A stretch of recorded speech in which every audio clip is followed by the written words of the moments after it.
उत्तर प्रदेश के जिला बाराबंकी में रेवेन्यू इंस्पेक्टर की पोस्ट पर तैनात लक्ष्मीकांत वर्मा की तीन बेटियां होती हैं और तीनों की तीनों शुरू से ही पढ़ने में होशियार होती हैं। साल 2023 की बात है। बीपीएससी टीचर के लिए आवेदन करती हैं और तीनों ही सगी बहनों का एक साथ टीचर के लिए सिलेक्शन भी हो जाता है। जब सिलेक्शन होता है तो घर में खुशियों के एक तरह से गीत गाए जा रहे थे, लेकिन पिता लक्ष्मीकांत वर्मा कहते हैं अपनी सबसे छोटी वाली बेटी से, बेटा तुम तो कहती थी कि मुझे बड़े होकर डीएम बनना है, फिर तुम टीचर क्यों बनना चाहती हो? तभी बेटी ने कहा कि पापा आप हमारी जिम्मेदारी उठा रहे हो, ये बहुत अच्छी बात है, लेकिन मैं चाहती हूँ कि अपनी जिम्मेदारी खुद उठाऊं और यूपीएससी की तैयारी करूं और उसके बाद फिर मैं डीएम भी बन जाऊं। बेटी ने जैसे कहा पिता ने बात वैसी ही मान ली और बेटियों को तीनों को विदा कर दिया जाता है। एक बेटी की नौकरी लगती है बिहार के पटना में, एक की लगती है समस्तीपुर में और तीसरी बेटी की नौकरी लगती है अररिया में। अच्छी खासी नौकरी कर रही थी। नौकरी करते करते वो सुबह जाना, शाम को वापस आना और जब मौका मिलता था लगभग यूपीएससी तैयारी करने के लिए 7-8 घंटे वो लड़की तैयारी कर रही थी। एक दिन स्कूल जा रही थी और स्कूल जाते ही उसका किसी ने मर्डर कर दिया।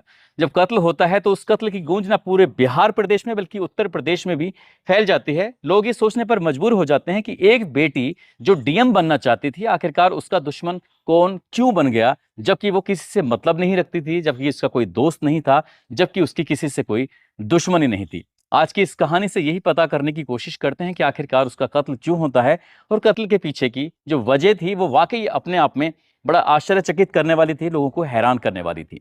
आज की जो सच्ची घटना मैं आपको सुनाने जा रहा हूं, ये सच्ची घटना है बिहार प्रदेश के जिला अररिया की। 3 दिसंबर 2025 की सुबह लगभग 9:20 के आसपास का वक्त हो रहा था। अररिया जनपद का एक थाना लगता है नरपतगंज और नरपतगंज की एक जगह लगती है कन्हेली।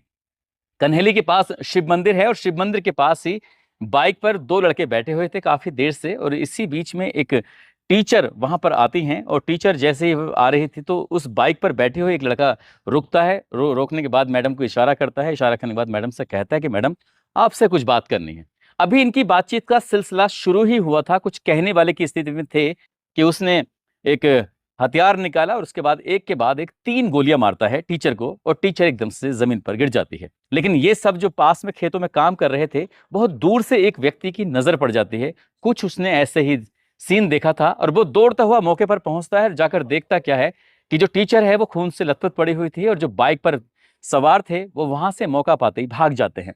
अब उस व्यक्ति ने, जिसका नाम सुधीर यादव होता है, जो चश्मदीद होता है, वो जोर जोर से चीखता है, चिल्लाता है और आसपास जो खेतों की तरफ काम कर रहे थे उन लोगों को भी अपनी तरफ आवाज लगा रहा था कि देखो किसी ने मैडम शिवानी वर्मा को गोली मार दी है।